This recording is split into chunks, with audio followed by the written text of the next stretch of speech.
Vamos começar, Daniel. O que você acha? Então. 19h36. Acho que o pessoal já entrou e com o tempo o pessoal vai entrando ao longo aí da aula. Deixa eu só abrir minha câmera aqui.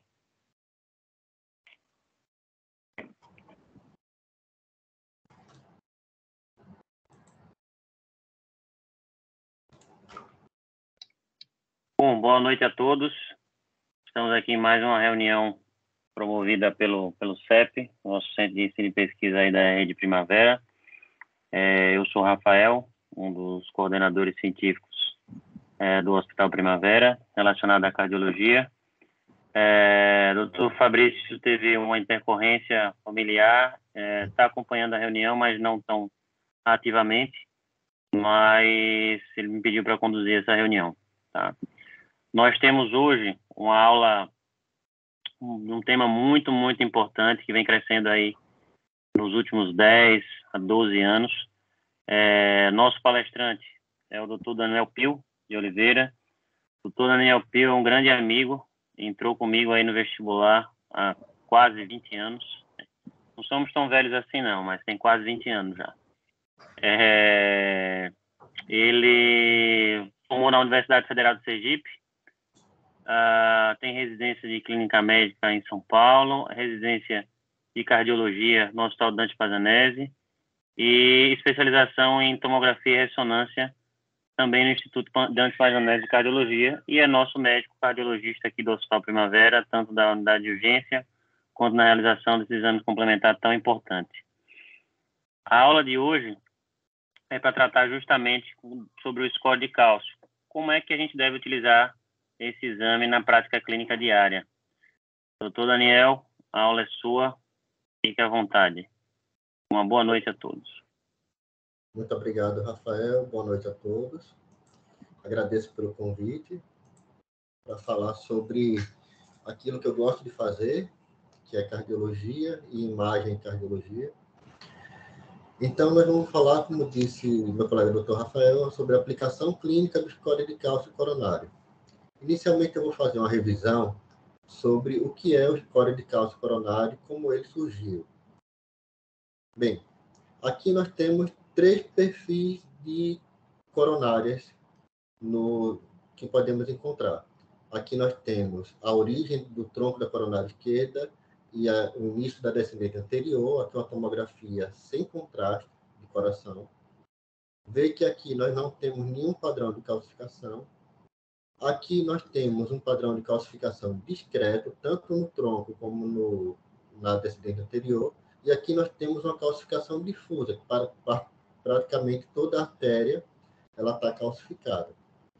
E quando surgiu essa possibilidade de fazer tomografia associada ao eletrocardiograma, que o aparelho sincroniza com o eletrocardiograma, começou-se a se perguntar se essa presença de cálcio, se ela teria impacto no prognóstico e no tratamento dos pacientes.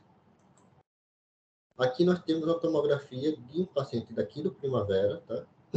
E nós vemos como toda a artéria está calcificada. Nós conseguimos, inclusive, ver a descendente anterior, a circunflexa e a coronária direita, sem contraste, toda ela calcificada. Então, a partir do desenvolvimento de tomógrafos com múltiplos detectores, como o daqui do Primavera, com 128 detectores de reconstrução, foi possível fazer cortes pequenos, de 3 milímetros, para pegar essas coronárias, que são estruturas muito pequenas, e sempre sincronizado ao eletro, ou seja, sempre em modo prospectivo. A radiação é dada de acordo com o batimento cardíaco. E, a partir disso, foi possível quantificar esse cálcio coronário e se criou vários tipos de formas de quantificar. Aqui nós usamos mais o score de Agatston, mas também é possível volume e massa. Mas o que mais tem na literatura, sem dúvida alguma, é o score de Agatston. E nós fazemos essa quantificação, como demonstrado aqui nessa imagem, onde o aparelho detecta cálcio desde que esse cálcio tenha pelo menos 1 milímetro quadrado de área e uma atenuação de 130 HU. Vê que ele não pega só cálcio, ele pega também o cálcio coronário, ele pega também o cálcio nas costelas, no externo, na coluna, a calcificação da aorta. Então, precisa que o médico vá lá e diga ao computador qual cálcio que ele deve considerar. A partir desse ROI, que são esses círculos que nós fazemos nas áreas de interesse, nós quantificamos esse cálcio e o aparelho dá para a gente um valor já, um somatório desses valores. Quando o score de cálcio começou a ser feito mais intensivo na prática clínica, as pessoas perguntavam, e a radiação? Isso tem algum impacto?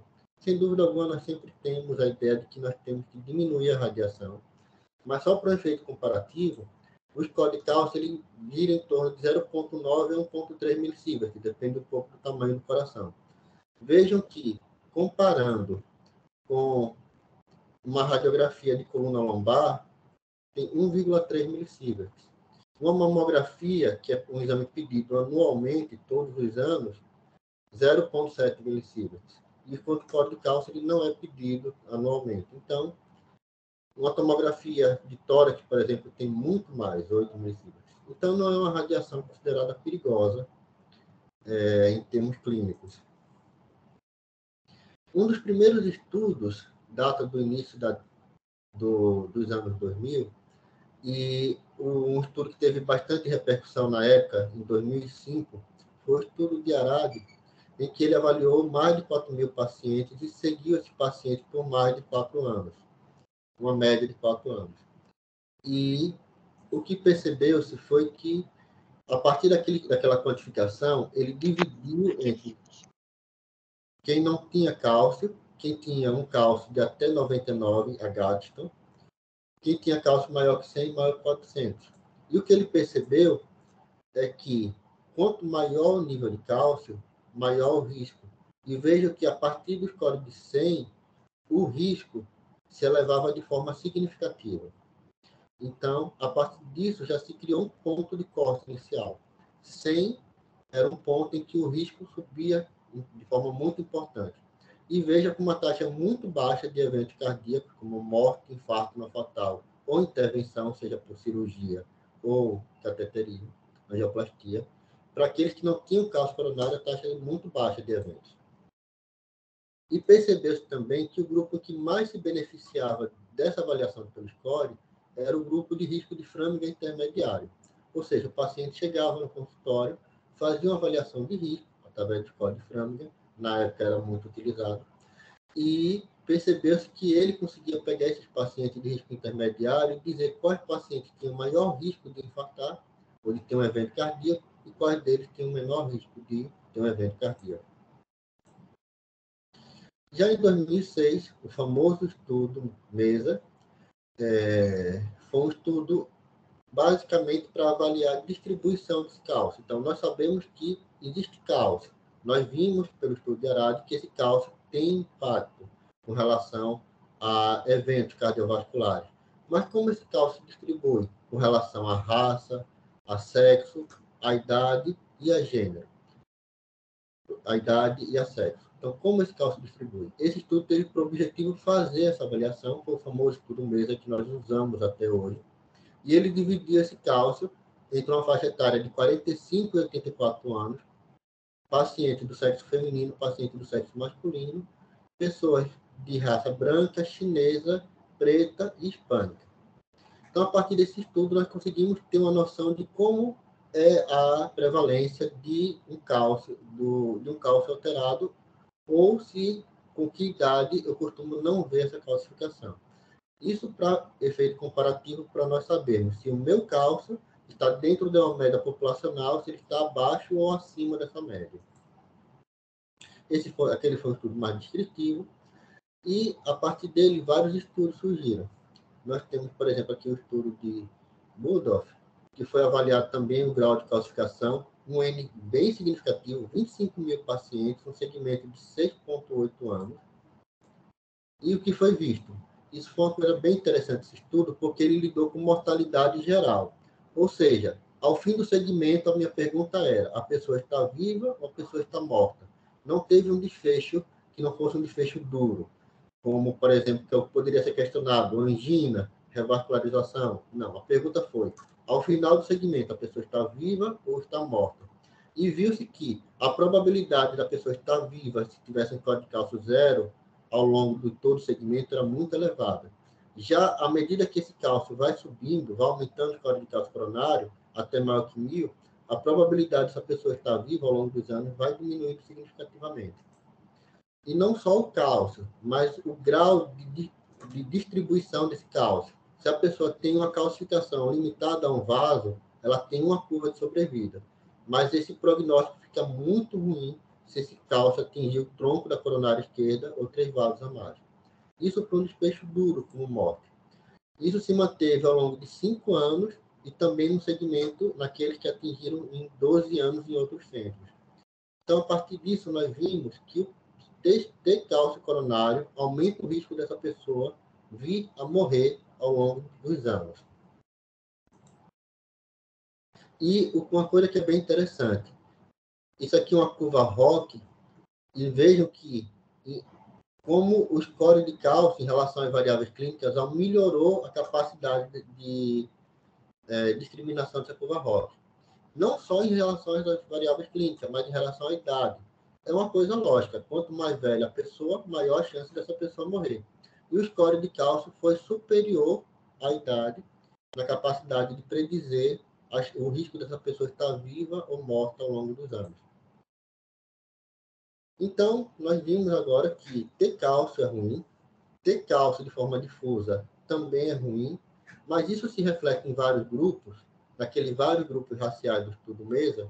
Então, aqui foi lançado esse estudo em 2008 e viu-se que nas várias raças discriminadas pelo estudo MESA, todas foram significativas. Ou seja, o risco de evento cardiovascular, se o paciente tiver um score de cálcio elevado, existe e é significativamente relevante para aqueles que têm a calcificação coronária elevada, acima de 100. À medida que os anos foram passando, o score de cálcio foi se estabelecendo, começou-se a pensar na possibilidade dele ter outras relações, não só com a probabilidade da pessoa estar viva ou não, mas e ter exames alterados em termos de cintilografia de isquemia. E esse estudo aqui, lançado em 2009, mostrou que se a pessoa tem um score de cálcio baixo, entre 0 e 10, a chance de uma cintilografia ser alterada é muito pequena. Já se esse score for maior que 400, a chance de você encontrar uma cintilografia alterada é muito maior.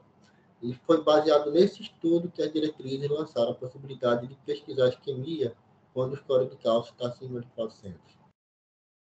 Um outro estudo, a partir daí, começou-se a discutir. Eu sei que o score de cálcio aumenta o risco. Ter cálcio coronário aumenta o risco.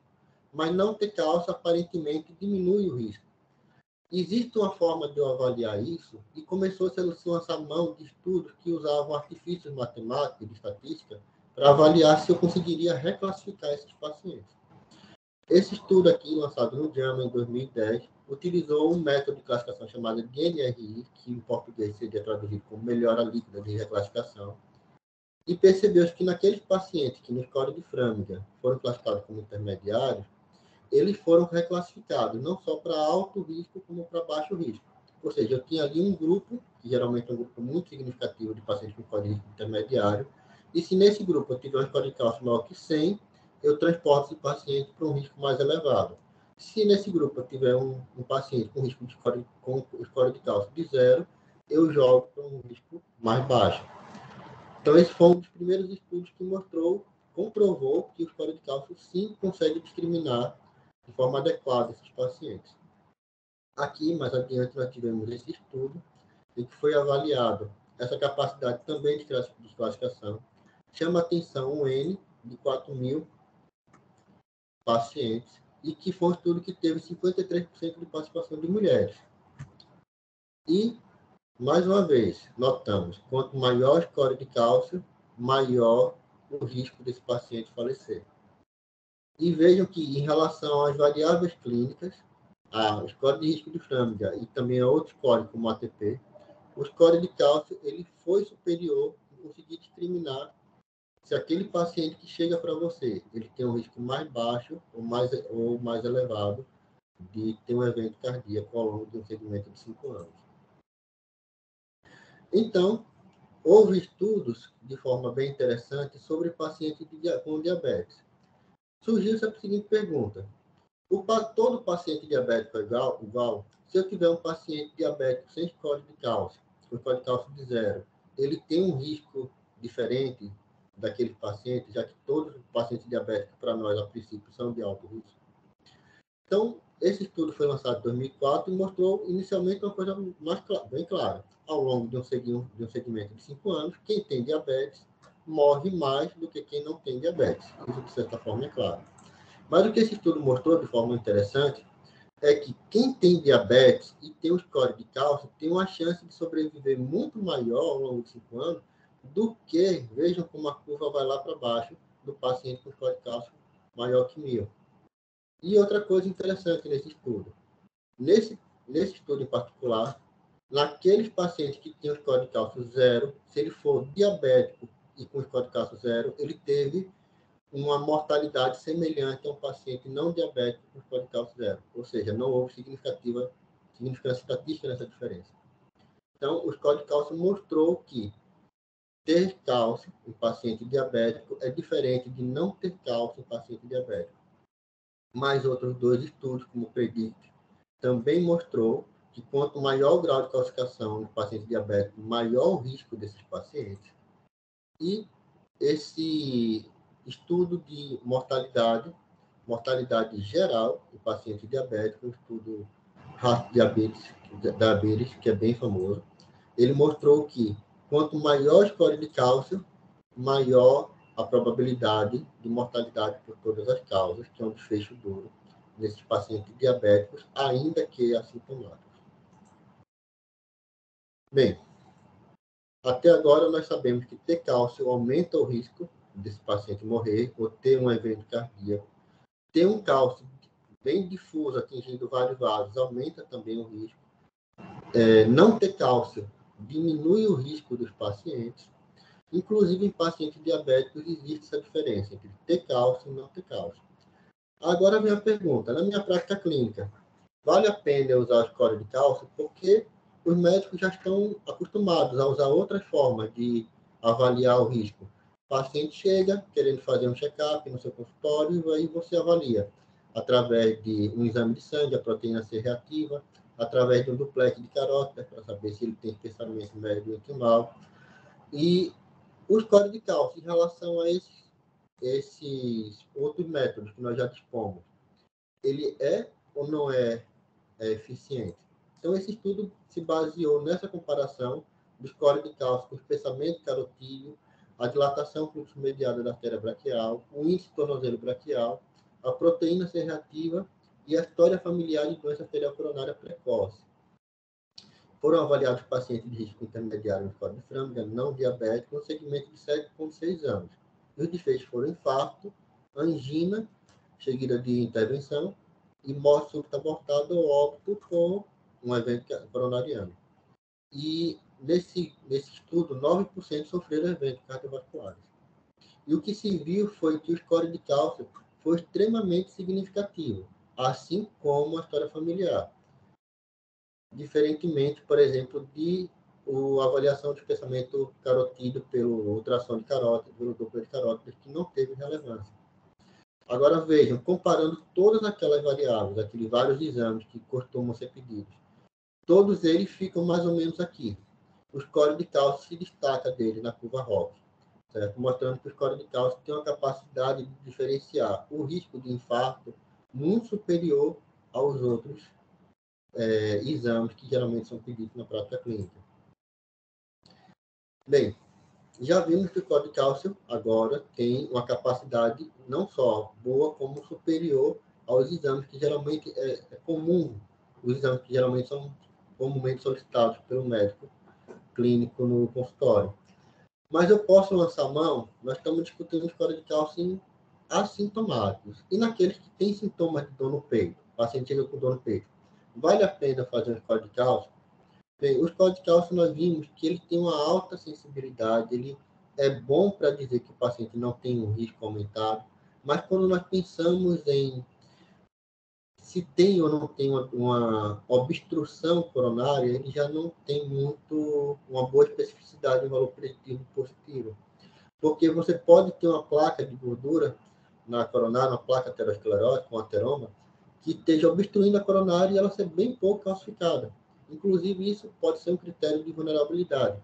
E quando nós estamos discutindo score de cálcio, nós estamos discutindo carga aterosclerótica total.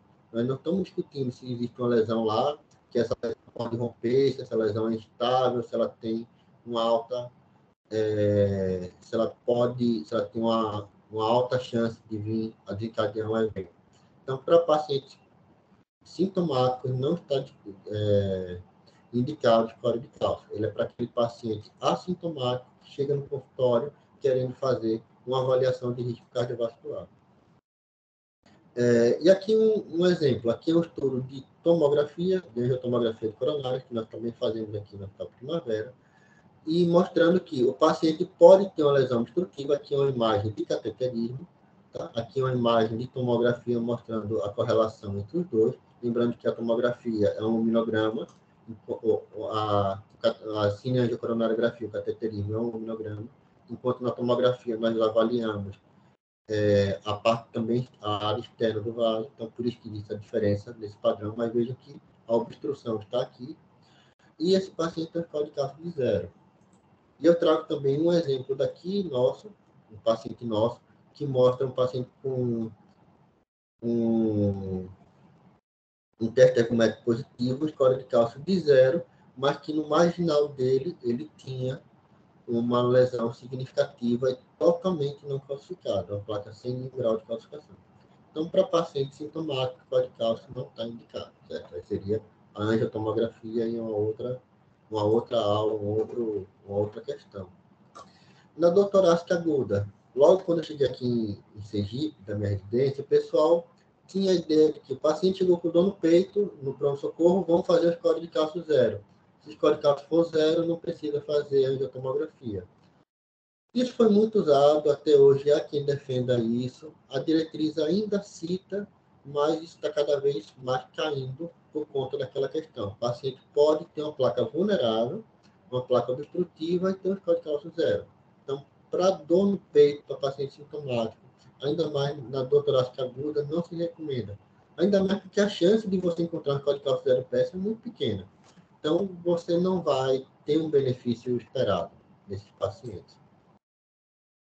Agora, discutindo sobre tratamento. Eu já sei que eu tenho um paciente que tem um score de cálcio e a chance de ter um score de cálcio elevado, e eu digo para esse paciente que ele tem um risco de ter um infarto, ter um evento cardíaco, mesmo morrer nos próximos 5 a 10 anos.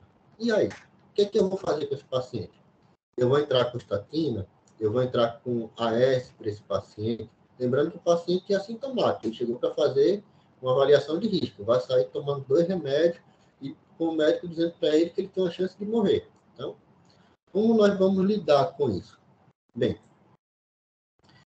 aqui é um gráfico também para estimular um pouco essa discussão, mostrando que paciente que tem um colesterol baixo, mas tem um score de cálcio maior que 100, ele tem um risco de óbito, tem um risco de evento cardiovascular, morte, infarto, angina com intervenção, AVC, muito mais elevado do que um paciente com colesterol elevado e um score de cálcio de 0. Então, só para levar essa consideração. Se eu der estatina para todo mundo que tem colesterol alto, talvez eu não esteja dando benefício. E se eu não der estatina para pacientes que têm colesterol baixo, talvez eu esteja deixando de tratar alguns pacientes que se incluiriam aqui. Colesterol baixo, mais score de cálcio de 100.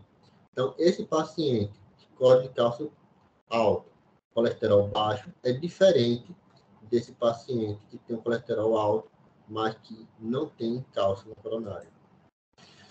É complicado a gente discutir sobre dar ou não dar estatina,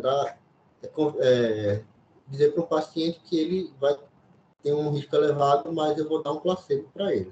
Isso é muito complicado. Hoje em dia, não se discute muito isso, mas aqui nós temos um estudo de 2012 em que se pegou indivíduos assintomáticos com a história familiar prematura de idade precoce. e se estudou se entrar ou não entrar com estatina naqueles que tinham cálcio elevado, teria um desfecho. E nesse estudo mostrou que, naqueles pacientes com score de cálcio elevado, aqueles que tomaram a estatina, em comparação com o placebo, houve um benefício sobre prevenção de eventos cardiovasculares no segmento. E a diretriz americana, nós temos aqui, ela discutiu sobre a questão do score de cálcio na indicação de colesterol, e a diretriz americana, diferentemente da nossa, ela tem uma parte que ela diz estatina considerada, ou seja, paciente de baixo risco, em 10 anos de evento cardiovascular, um risco menor que 5%, ela não recomenda. Naquele de alto risco, que para eles é acima de 7,5%, ou acima de 20%, eles recomendam estatina. E eles têm um grupo entre 5 e 7,5% em que eles botam como considerar estatina. É uma peculiaridade da diretriz dele. Mas o que esse trabalho mostrou é que em todos esses grupos, quando você avalia T cálcio zero, T cálcio maior que zero, veja que a taxa de eventos é muito diferente. Então, assim, o que mostra-se é que se você usar o score de cálcio, você consegue ter uma diferença. Claro que no paciente de alto risco, mesmo com o score de cálcio zero, ele continua tendo um risco elevado. Mas você consegue, sobretudo naquele grupo de considerar a estatina, que seria aquele grupo mais intermediário, você consegue ter uma grande diferença entre eventos naqueles pacientes de risco baixo, de risco intermediário, mas com score de cálcio zero ou maior que zero, tendo a maior capacidade de dizer esse paciente tem que tomar estatina, esse paciente não tem que tomar estatina. E agora eu vou discutir a questão de um paradoxo do score de cálcio que, às vezes, confunde alguns médicos. Eu espero que eu consiga, pelo menos, tentar não deixar isso tão confuso. Então, o paciente chegou no meu consultório, eu digo que ele precisa tomar estatina, eu digo aí, o senhor tem um risco intermediário, o senhor tem um score de cálcio maior que 100, vamos iniciar a estatina. E esse paciente começa a tomar estatina, é um remédio que ele vai tomar para a vida toda, então você imagina uma pessoa de 50 anos que eu estou dando estatina para uma expectativa de vida elevada, com mais de 70 anos. E esse paciente eventualmente repete esse score de cálcio depois de 10 anos, e esse score de cálcio vem pior do que era. Esse é um paradoxo do score de cálcio. Para tentar explicar um pouco isso, eu vou usar um trabalho do pessoal da hemodinâmica que avaliou com ultrassom intracoronário o impacto da estatina sobre as placas. E vejam que, à medida que os pacientes são tratados com estatina, a chance dessa placa ficar mais calcificada aumenta. Porque a estatina vai diminuir o conteúdo de colesterol, o conteúdo lipídico, e se ela está diminuindo o conteúdo lipídico, vai aumentar a calcificação. E uma vez aumentada a calcificação, essa placa, na verdade, se torna mais estável. E como o nosso score é baseado em Agatston, que é um score de densidade, quanto mais cálcio, mais denso. Por isso que iniciar a estatina e repetir o score de cálcio, eu posso me deparar com um score de cálcio mais calcificado. Isso não quer dizer que foi ruim, pelo contrário. Mostrou que a estatina foi lá e estabilizou mais a placa. Mas se você olhar só o valor em si, você pode achar que o paciente piorou, porque na verdade é o contrário. Então, esse é o paradoxo. A estatina ela não necessariamente abaixa o score de cálcio, pelo contrário, ela pode inclusive aumentar a densidade daquelas placas. Então, usar o score de cálcio como exame comparativo é um pouco arriscado, sobretudo se você está usando o score de Agatston. Então, isso quer dizer que eu não posso usar? Não necessariamente. Temos esse estudo aqui, um estudo recente de 2021, que mostrou que nos pacientes que não estão usando estatina, ou seja, aquele paciente que chegou no seu consultório que não usou estatina, o score de cálcio ele é muito bom para dizer se esse paciente tem um risco ou não. Naquele paciente que já chega usando estatina, o score de cálcio consegue dizer se esse paciente tem um risco ou não, de uma forma significativa. Mas não tem o mesmo impacto daquele paciente que não usa estatina. Então, o score de cálcio ele é interessante para você iniciar a estatina. Mas para segmento, fazer score de cálcio seriado, para você dizer se esse paciente está ou não diminuindo o risco, ele não é tão bom, certo?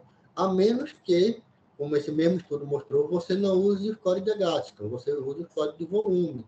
Só que o score de volume ele não é muito usado na prática clínica e não existem muitos aparelhos que estão calibrados para usá-lo. Mas, em teoria, sim, se você usar o score de cálcio baseado em volume e na densidade, você consegue perceber que esses pacientes estão diminuindo o risco ao longo dos anos. Bem, nós falamos da estatina. Então, nós chegamos à conclusão que da estatina é benéfico para os pacientes.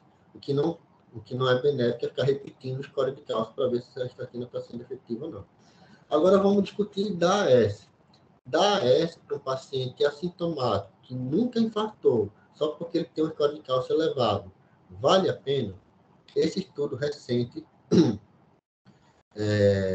publicado em 2021, ele trouxe essa discussão. Então, o que se percebeu? Quanto maior o score de cálcio, de 0 até 99 e acima de 100, maior o risco desse paciente ter um evento cardiovascular. Porém, quanto maior o score de cálcio, maior o risco de sangramento. Ou seja, o paciente tem a chance de ter um infarto, AVC, algum outro evento, mas também esse paciente tem um risco maior de sangrar. Quanto maior o score de cálcio, maior o risco de sangrar. E aqui, nesse gráfico, nós vemos que aqui é basicamente isso. Acima da linha, o risco de sangrar. Abaixo da linha, a redução do risco de infarto. Então, veja aqui, à medida que o paciente vai de score de 0, 99, maior que 100, o risco de infarto, de um evento cardiovascular, diminui, mas o risco de sangramento aumenta. E quando nós vamos ver o benefício líquido, a capacidade de reduzir o risco de um evento cardiovascular em relação ao risco de sangrar, pesa de forma negativa para o paciente. Aquilo que o artigo chamou de excesso de dano. Ou seja, quanto da AS, aparentemente, o benefício de reduzir um risco de infarto ou de um evento cardiovascular não é superior ao risco desse paciente ter um sangramento. Isso, o único momento em que o risco, o benefício de diminuir um evento cardiovascular sobre o risco de sangramento se mostrou, pendeu para o lado do AS, foi naquele paciente de um risco elevado com baixo risco de sangramento. Porque quando nós vamos para aquele paciente com risco elevado, com alto risco de sangramento, veja como o risco de sangrar é muito superior ao benefício. Então, quando você vê o benefício líquido, é muito questionável. Então, dar AS na prevenção primária, só porque o paciente tem um score de cálcio maior que 100, é muito questionável. Teoricamente, você deveria ver se esse paciente tem um risco alto e se esse paciente tem um risco baixo de sangramento. E muitas vezes é um pouco complicado de se fazer. Então, pondere entrar com AS nos seus pacientes. Cada vez mais tem vários estudos mostrando que o risco de sangramento com AS não é desprezível. Nós usamos sim, mas tem que ficar atento, certo? Da AS. Uma coisa é dar AS naquele paciente que já infartou na prevenção secundária. Na prevenção primária, muitas vezes nós damos, mas nós temos que ficar atentos, porque eu tenho certeza que todo cardiologista já se deparou com um paciente usando AS na prevenção primária, que voltou nesse consultório com algum grau de sangramento. E o que diz nossa diretriz? Nossa diretriz diz que nós devemos considerar que esse paciente tem um risco elevado de evento cardiovascular a partir de 100 de Agatston. Então, um score de cálcio acima de 100 já torna esse paciente de um risco mais elevado. E nós devemos considerar não só o maior que 100, ou usando aquele dado do estudo MESA que eu mostrei logo no começo, se esse paciente está acima de 75% do seu percentil, considerando o seu sexo, a sua idade ou sua raça. Ou seja, se meu nível de cálcio está acima do nível de cálcio das pessoas que têm a mesma idade, o mesmo sexo, a mesma raça que eu, então eu também tenho um risco mais elevado do que os pacientes que estão abaixo desse risco. E baseado naquele estudo, o score de cálcio maior que 400 tem maior probabilidade de isquemia. Talvez você valha a pena avaliar um teste de isquemia nesses pacientes. Lembrando que sempre nós estamos falando de assintomáticos, certo? Talvez você considere que esse paciente ele é limitado, ele não, diz que não sente nada, mas ele também não faz muito esforço. Talvez valha a pena fazer uma avaliação por isquemia. Então, Qual é a indicação classe 1 para esses pacientes? Score de risco intermediário, seja por tradicional score de risco de Framingham ou por score global de risco. Esse, grau 1, nível de evidência A. Esse paciente merece ter score de cálcio, para saber se eu devo ou não iniciar com estatina. Pacientes de baixo risco, só há um benefício se eles tiveram uma história familiar positiva de idade precoce. A indicação já cai para 2A, mas ainda assim. Aquela questão da síndrome coronariana aguda não vale a pena, que a gente levou essa discussão, tá? Nos pacientes assintomáticos com de baixo risco, sem história familiar, também não compensa, certo? E o que é que não se recomenda? Paciente de baixo risco não se recomenda. Paciente segmento não se recomenda para aquilo que eu mostrei para vocês. E paciente sintomático no consultório também não se recomenda, certo? Fazendo um resumão agora. Quando eu vou indicar o score de cálcio? Naqueles pacientes com risco intermediário ou naquele adulto que tem um risco limítrofe. Sempre que eu tiver uma dúvida em iniciar a estatina, eu devo ou não devo começar uma estatina, um remédio caro que o paciente vai usar para a vida toda. Ou aquele paciente chega para você, doutor, eu queria parar o remédio, esse remédio está me dando dor muscular, está me dando mialgia, eu não estou me sentindo bem, eu quero parar. Ou se eu quiser estimular o paciente não quer tomar o remédio, eu chego para ele e digo, ó, tudo bem, mas veja, você tem um score de cálcio de 500.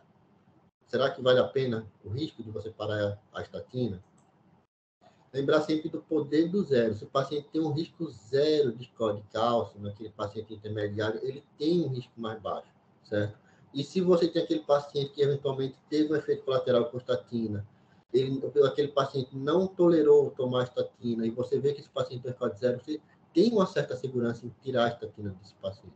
Claro, estamos falando de risco intermediário, certo? Não de alto risco.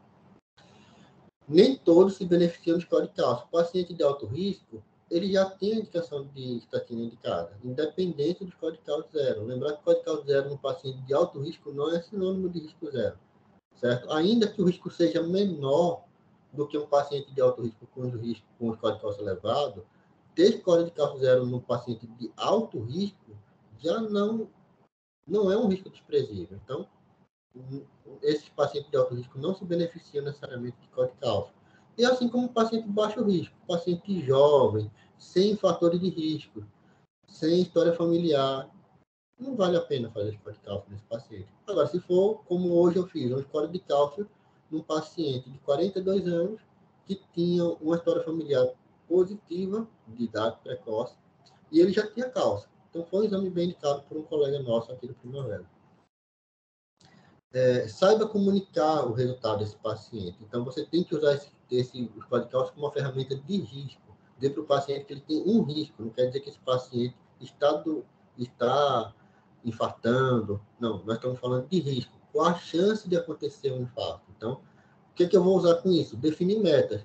Nesse paciente que tem um score de cálcio de 100, eu vou tratar de forma mais agressiva. Eu vou baixar o colesterol, vou atingir um LDL de 70. Nesse paciente que não tem que tem um score de cálcio de zero, talvez eu não tenha a necessidade de atingir um LDL de 70, eu posso atingir um LDL de 100, eu posso só tratá-lo com alimentação e atividade física. Cuidado também para não indicar exame desnecessário. O paciente está com score de cálcio de 1000, vamos para o cateterismo, vamos fazer uma intervenção. Calma, nós estamos falando de paciente que um exame diz que o paciente tem um risco elevado. Não necessariamente você tem que sair desencadeando uma série de exames nesse paciente. Claro, se você julgar pela sua avaliação clínica que ele precisa, você deve fazer. Mas que isso não seja uma coisa automática. Score de cálcio acima de 1000, risco de um evento elevado. Não quer dizer que o paciente tenha já de fazer uma angioplastia. Então, não tenho esse raciocínio, certo? E aqui mostrando, como eu disse, 2 pacientes que chegam no consultório do cardiologista. Esse paciente aqui da esquerda, um paciente masculino de 45 anos, hipertenso, com colesterol elevado. Esse paciente aqui da direita, também, mesma idade, não tabagista, com pressão elevada, colesterol elevado.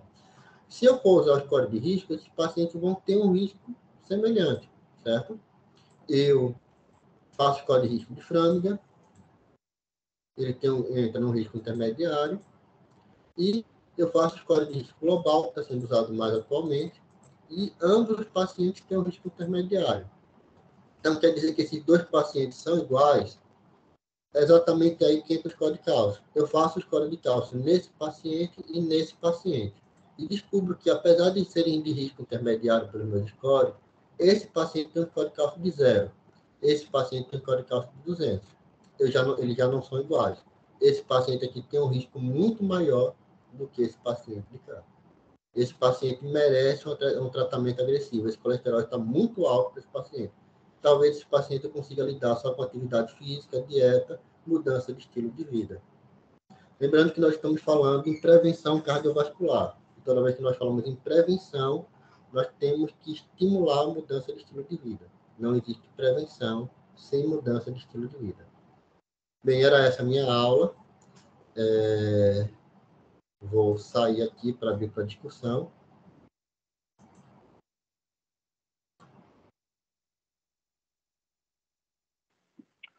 Muito boa aula, Pio. Estão me ouvindo bem? Estou lhe ouvindo bem.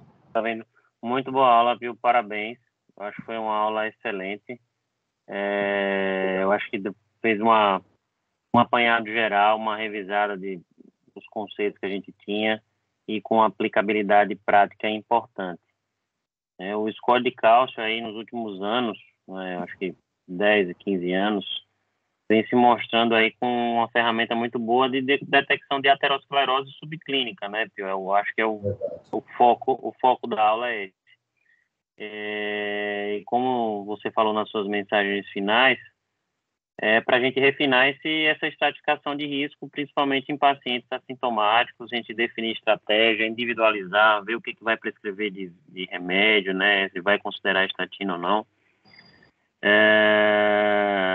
E o que eu achei bem interessante da aula, né, entre outras coisas, é a não utilização do score seriado, né? Eu acho que isso é muito importante e com analogia aí com a intervenção, né, que você mostrou um estudo interessante sobre intervenção, é a mesma coisa de fazer ultrassom intracoronário seriado, né, para saber se a terapia farmacológica reduziu ou não, né, a placa, ou se reduziu a calcificação intracoronária. É futilidade, né, mas eu acho importante você falar isso. Eu tenho algumas perguntas para fazer, mas eu vou deixar primeiro abrir para o público. Se ninguém tiver uma pergunta, a gente continua aí a discussão. Pessoal, alguém tem alguma pergunta que gostaria de fazer? Se tiver envergonhado, pode colocar no chat aí que a gente repassa.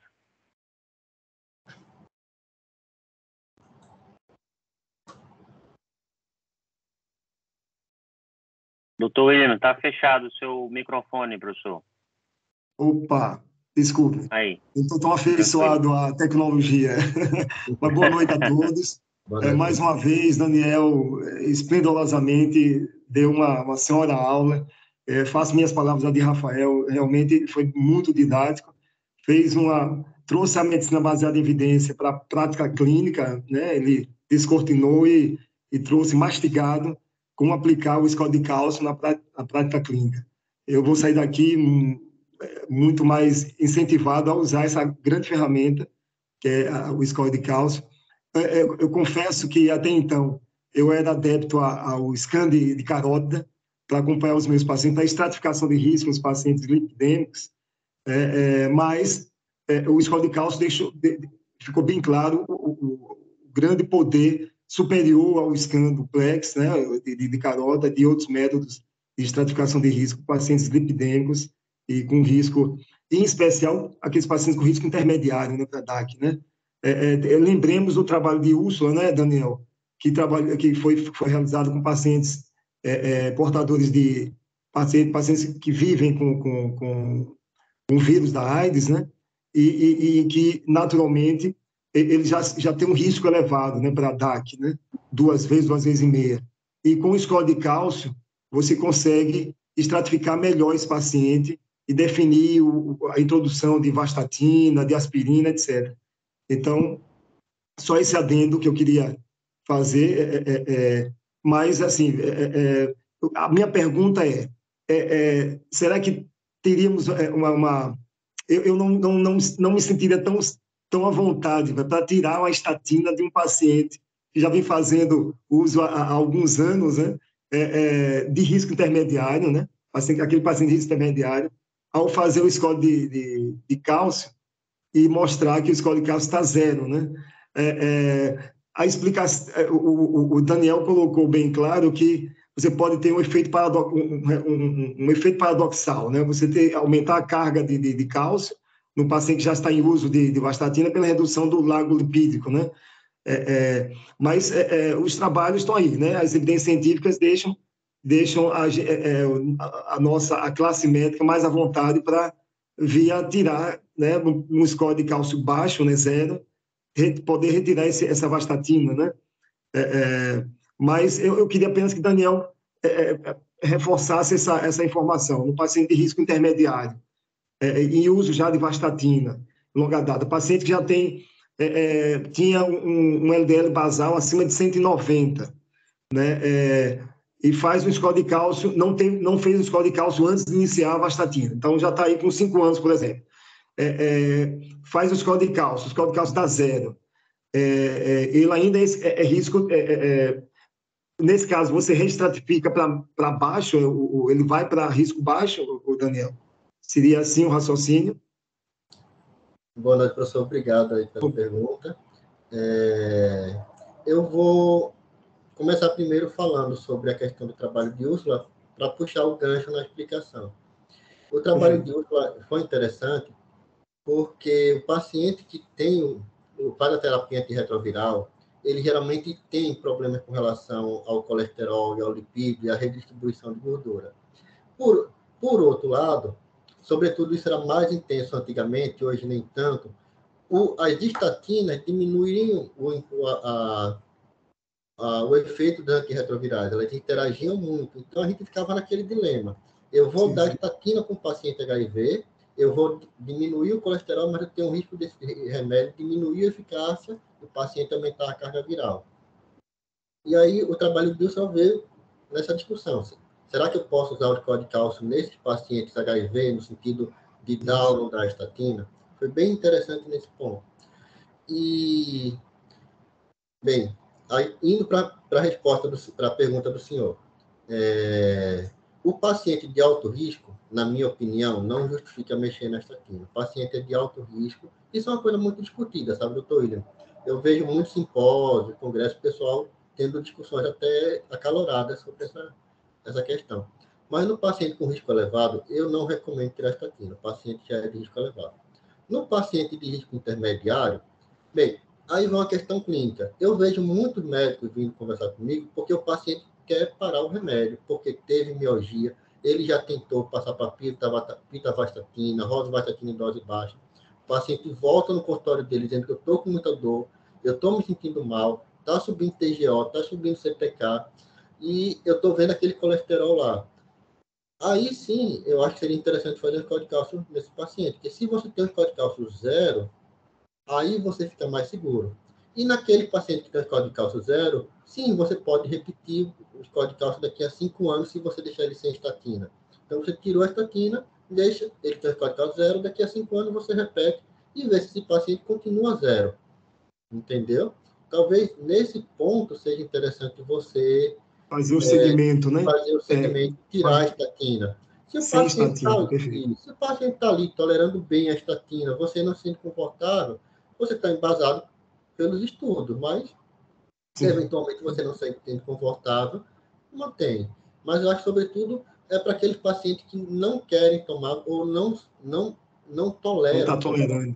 Eu acho que aí o score de cálcio ele vai bem, ou naquele paciente que tem que tomar e ele insiste em não tomar, e aí você vai com o score de cálcio. Você não quer tomar, tudo bem, mas você tem uma classificação de 200.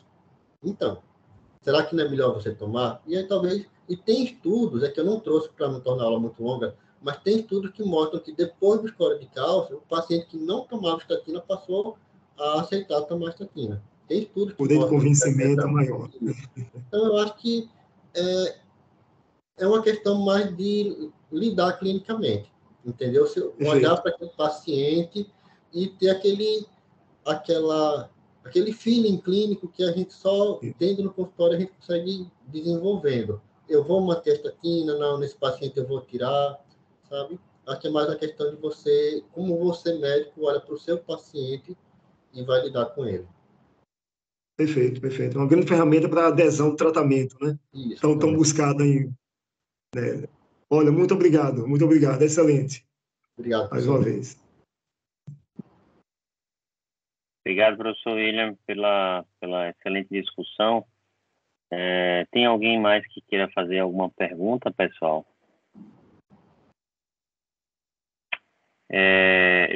Daniel, eu queria fazer uma pergunta. Acho que você abordou bastante aí a parte, vamos dizer, ambulatorial, né? Eletiva da aplicabilidade do score de cálcio.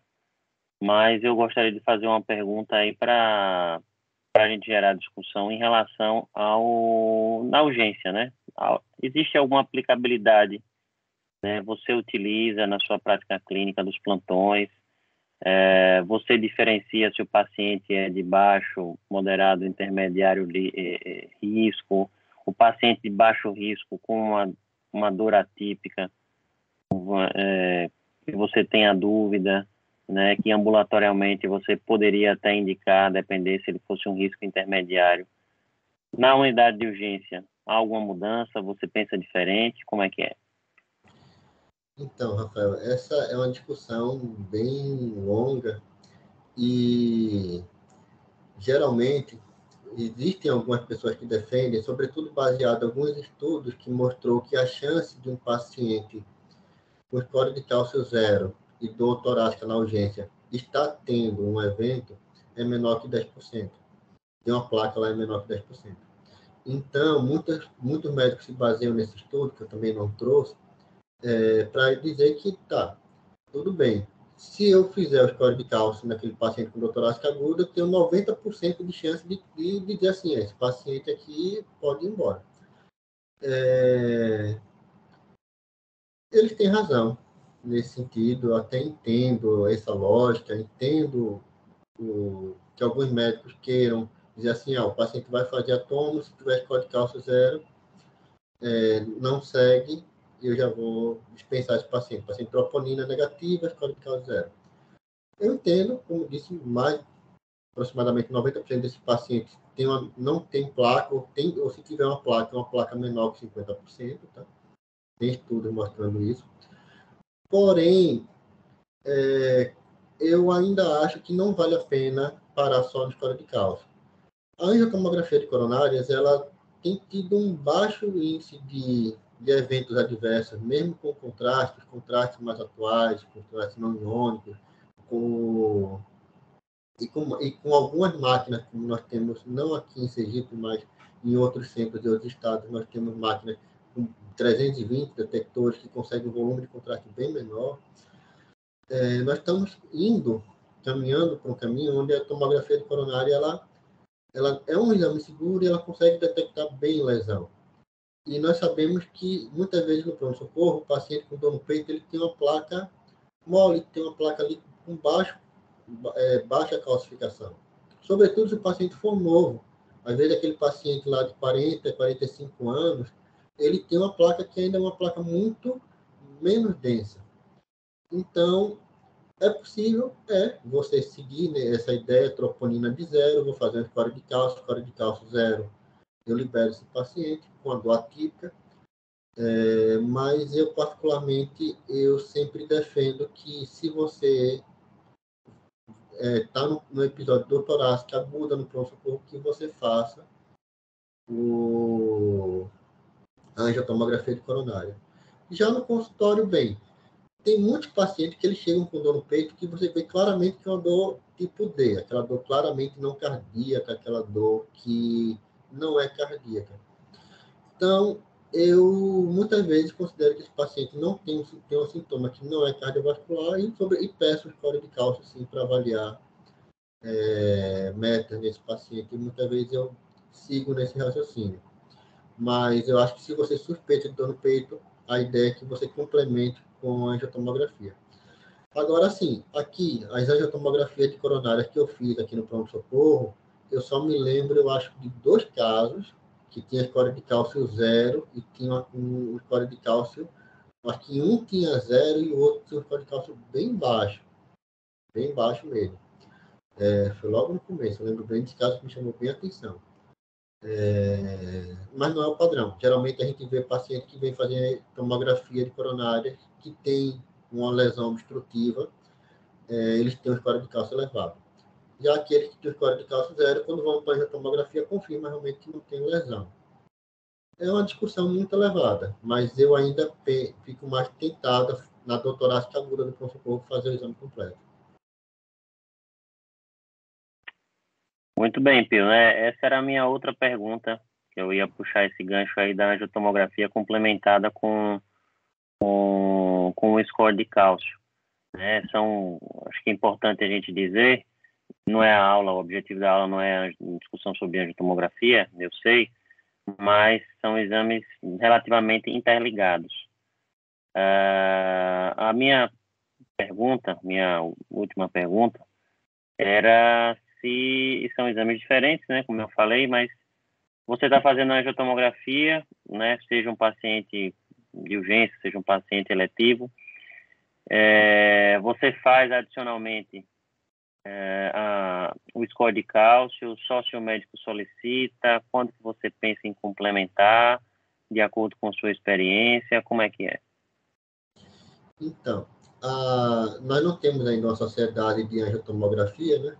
Mas nós participamos do DIC, do Departamento de Imagem Cardiovascular, e a orientação é sempre que nós formos fazer a angiotomografia de coronária, nós façamos o complemento com score de cálcio. É uma recomendação que ficou, e hoje em dia, eu diria que praticamente todos os centros que eu conheço, pelo menos, e todos os colegas com quem eu trabalhei, eu já discuti algum caso, todos eles fazem o score de cálcio associado à angiotomografia. Fazem a tomografia associada ao score de cálcio. Se for pedido só o score de cálcio, por exemplo, paciente assintomático, eu só quero só restratificar o risco, aí sim, só o score de cálcio, pronto. Mas se o médico pedir uma angiotomografia, aí nós sempre fazemos um score de cálcio associado e colocamos no laudo qual o score de cálcio do paciente e qual o percentil para aquela faixa etária e para aquela idade certa. Isso foi uma convenção que ficou, como inicialmente os centros formadores eram no INCOR e no Dante, onde eu fiz, esses centros tinham esse ensino, e depois todos os outros centros que se espalharam no Brasil depois acabaram levando essa filosofia, Dr. Rochite, Dr. Ibrahim lá do Dante, para vários centros, e também lá no Rio de Janeiro, também um importante centro difusor da angiotomografia também tinha essa filosofia. Então, geralmente, quando nós fazemos a angiotomografia, nós também fazemos o score de cálcio, ou uma rotina, assim. Perfeito aí, Daniel. Obrigado pelo esclarecimento. Alguém tem mais algum questionamento? O Pio, você queria fazer mais algum comentário para a finalização da aula? Eu acho que foi excelente, muito esclarecedora. Tá de parabéns, Daniel. Eu acho que a aula foi bem, assim, resumida. É um mundo, né? É um livro, né? A parte aí da cardiologia, e que você conseguiu resumir bem aí em 50 minutos e trouxe uma aplicabilidade bem prática, né? Para a vida do cardiologista aí que fica na dúvida com o score intermediário, é algo a mais para a gente tomar a nossa decisão. Fica à vontade, Daniel, se quiser fazer algum comentário a mais para a finalização da reunião. Bem, agradecer a Rafael, Fabrício e ao CEP pelo convite, estou sempre à disposição para dar aula. Lembrar que aqui, no Primavera, tá, nós temos um aparelho que tem uma reconstrução tipo 128 detectores, tá? Um aparelho muito bom, um aparelho rápido, e muito eficaz em fazer tanto a score de cálcio como a angiotomografia. Aqui nós temos eu, David Pitak e Erika Vanessa, que fazemos o exame. Nós temos a doutora Joselina, que vem aqui dia de quarta-feira fazer de alguns pacientes também. Tá? Pode procurar qualquer um de nós, dúvida, será que indica, será que não indica, como interpretar esse exame, pode conversar com a gente. Tá? Nós queremos que a cardiologia cresça, tá? Aqui no Primavera, nós queremos que o método de imagem cresça, tá? E só faz sentido nós existirmos se existirem os clínicos que pedem o exame. Então, se vocês tiverem dúvida, quiserem discutir o caso, a aplicabilidade, se está com indicação ou não, podem mandar mensagem, me procurar, eu estou sempre aqui pelos corredores, tá? E sou muito grato pelo convite, tá? Espero que existam outros convites para outras aulas em 2023. Obrigado, Rafael. Obrigado, Pio, obrigado mesmo pela disponibilidade, né? Eu sei que está todo mundo cansado, aí todo mundo trabalhou o dia todo. Não sei se você ainda está no plantão ainda da quinta-feira à noite, da tarde aí, né? Obrigado mesmo. Eu sei que vocês estão todos cansados e eu acho que todo mundo adorou aí essa aula. Se ninguém tem mais nenhum questionamento, mais uma vez eu queria agradecer a presença de todos e obrigado e até a próxima aula. Eu não sei se essa é a última aula de 2022, quem tem a última grade é o Fabrício, acredito que ainda temos uma, tá? Mas aí nos vemos em breve, então. Um abraço a todos e boa noite. Boa noite, obrigado. Valeu. Boa noite a todos. Boa noite, Rafael. Boa noite, Daniel. Deus abençoe. Boa noite. Boa noite, professor. Até o próximo encontro. Amém. Amém. Boa noite a todos. Tchau. Tchau, tchau.